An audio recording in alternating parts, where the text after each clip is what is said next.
Astăzi am să vă prezint o falsă ciorbă de burtă de post.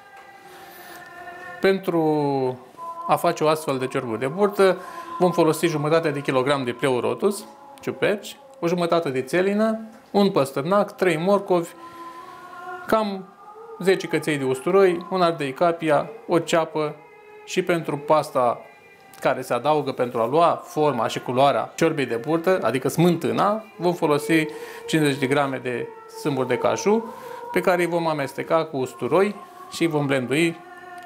La momentul potrivit o să vedeți cum se procedează. În primă fază luăm aceste ciuperci, le scoatem cotoarele și le tăiem în așa fel încât să pară că sunt burtă foarte subțiri, finuți. Burtă de vită. Exact. Este ciorbă de post, foarte, foarte gustoasă. Este o rețetă vegană. Da.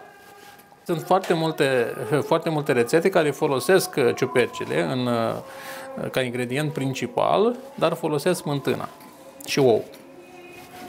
Deci nu este vegană și nu este de post. Veți prepara un lapte de caju.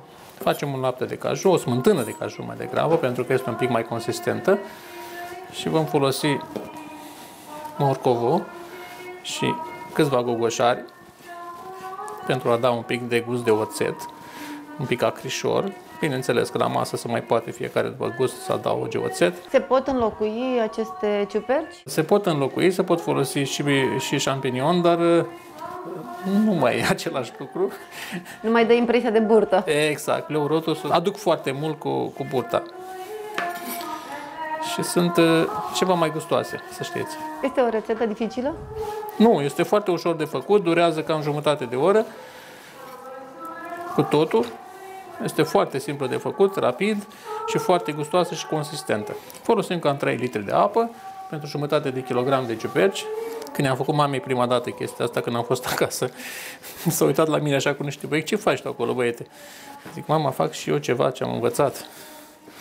Dar cine mănâncă aia? Mama este o femeie extraordinar de tradițională în privința mâncărurilor. Mi-amintesc că m-am dus într-un post, odată între postul Crăciunului acasă, și am făcut niște burgeri de post. Am închinuit acolo să fac compoziția pentru chifle, să folosesc doar legume. Poate am să vă fac într-o ediție viitoare. Și ce faci tu cu aia? Cine mănâncă așa ceva? Zic că mamă, și gustă. Și apoi i-a plăcut tare mult. Până o să tai eu toate ciupercile, o să pun în apa pe care am pus-o la fier deja 2 frunze de dafin, cam 10 boabe de piper negru și un pic de sare. Aici e un secret pe care gospodinile poate că îl știu, poate că nu îl știu, dar am să-l spun. Sarea la fiert, atunci când se face, în special când se folosește apă pentru fiert, se pune după ce fierbe apă. Pentru că dacă pune sarea înainte, procesul de fierbere este mai îngreunat. Și atunci se pune sarea după ce fierbe apa, în așa fel încât să nu consumați foarte mult gaz, pentru că nu este, după cum vedeți, este criză. Îmi place foarte mult să gătesc și gătesc pentru ca să mă relaxez. Am zile care efectiv sunt foarte obositoare și foarte stresante și atunci când vin la cameră, la chelie, la Roman în special, aici la Tisa, gătesc maicele.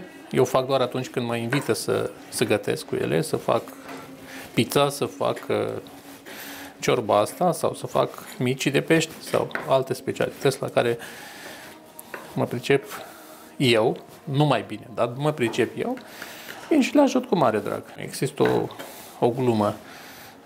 Un cuplu merge în vacanță și fiind un cuplu creștin, de fiecare dată soțul se așezau să ia masa, se ruga frumos, făceau rugăciune, binecuvântarea mesei, cerau ajutorul lui Dumnezeu și plecând de în concediu, ajung la restaurant, vine ospătarul cu mâncare, o pun de înainte și soțul se înfinge direct în mâncare. Care soția, foarte grijulie și atentă, îi spune: dragă, nu ți-ai făcut rugăciunea? La care răspunde: dragă, aici o gătește un specialist. O să punem 3 morcovi întregi, pentru că ăștia o să-i scoatem. Să punem ciupercile.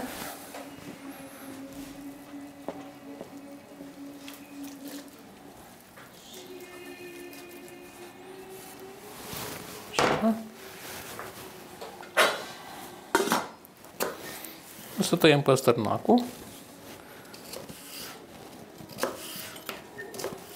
cu bulețe mici.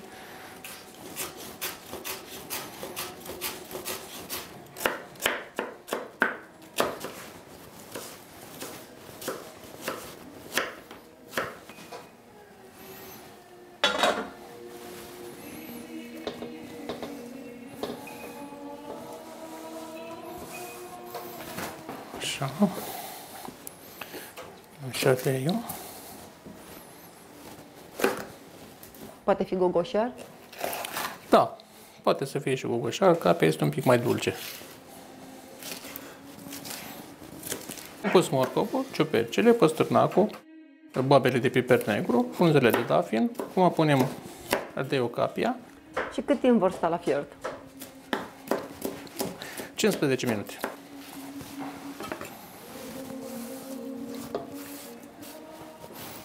Hai, o bucătare care se respectă, pune totul deodată.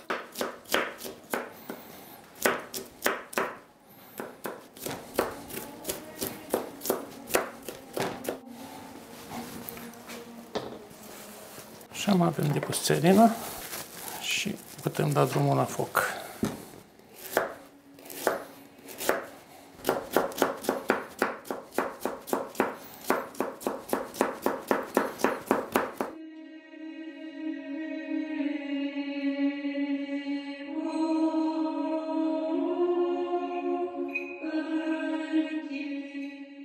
Scoatem morcovul, care fer cu celelalte legume.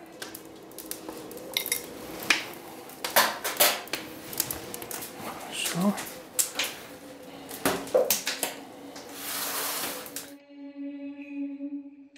Unul dintre ei îl tocăm, îl tăiem cu bulețe.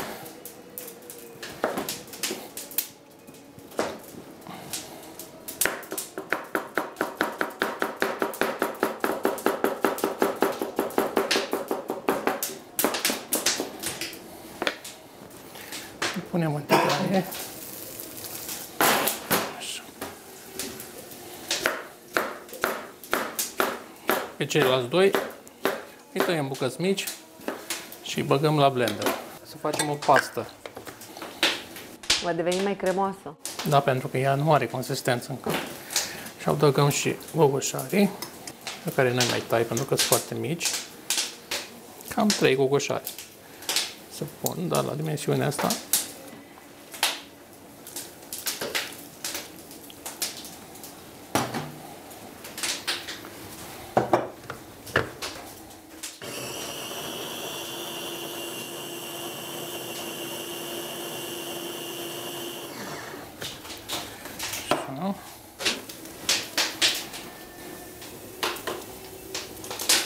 Pasta pe care o căliți un pic. Pe care o călim un piculeț, o punem în tigaie cu un pic de ulei de măsline, preț de 5 minute.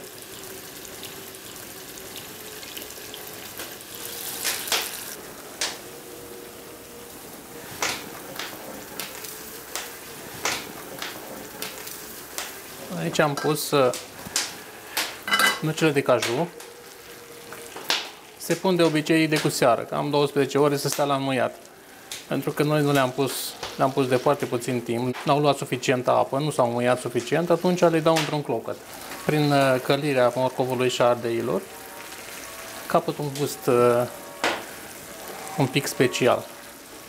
O să-l simțiți în momentul în care o să consumați această supă. Așa, acum o adăugăm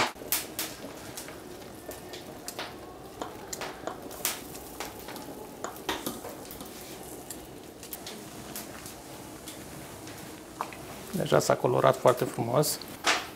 O mai lăsăm încă 5 minute să fiarbă împreună. Am pus caju aici, cam 50 de grame de caju umflat. Vedeți diferența dintre cel crud și cel uscat. După ce l-am dat într-un clocot, el s-a umflat. Așa. Adăugăm 2 linguri de usturoi. Mușdei de usturoi, nu? Blenduit, da.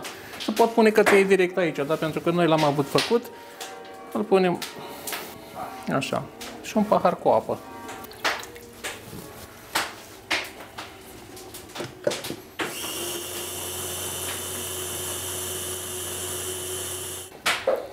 Asta e consistența pastei. Uite, ca o smântână. Și acum punem peste ciorbă. Fabulos. Puteți să vedeți ce culoare frumoasă a luat. Ciorba noastră este gata.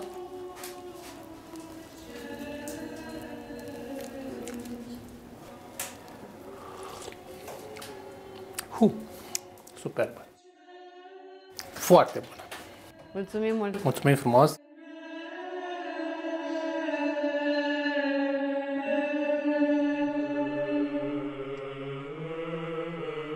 Mulțumim ție, Hristoase, Dumnezeul nostru, că ne-ai săturat pe noi de bunătățile tale cele pământești